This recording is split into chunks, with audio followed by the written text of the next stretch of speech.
Я Четвертаков Сергей Владимирович, являюсь управляющим крестьянского хозяйства «Август». Вот мы находимся на поле, картофельном поле.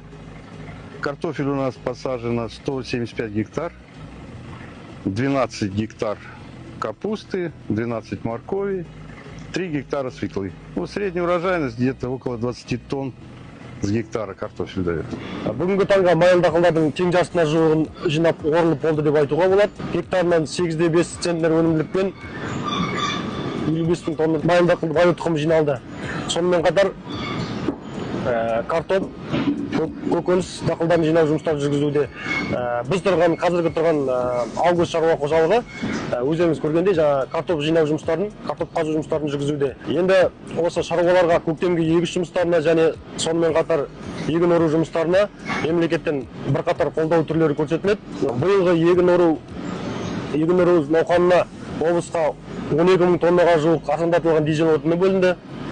Сонымен қатар өсімдік шаруашылығын субсидиялауға 2 миллиардқа жуық ақша бөлінді. Күні бүгінде оның 60%-ға жуығы игерілді, яғни шаруаларға берілді. Жыл соңына дейін толық игеріледі деп күтіледі. Сонымен қатар жеңілдетілген несиеде қарастырылған шаруаларға көктемгі егіс және егін ору жұмыстарына 21,4 миллиард теңге жеңілдетілген несие қарастырылды облысқа.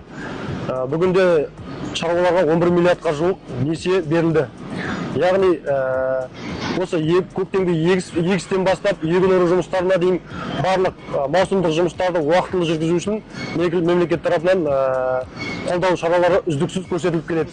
Майыл дақылдардың алқабы өсті және дәнді бұршақ дақылдарының алқабы ұлғайды.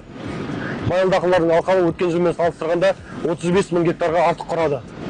Былтыр 102 мың гектар болса, барлық майыл дақылдардың алқабы биыл 137 мың гектар құрады.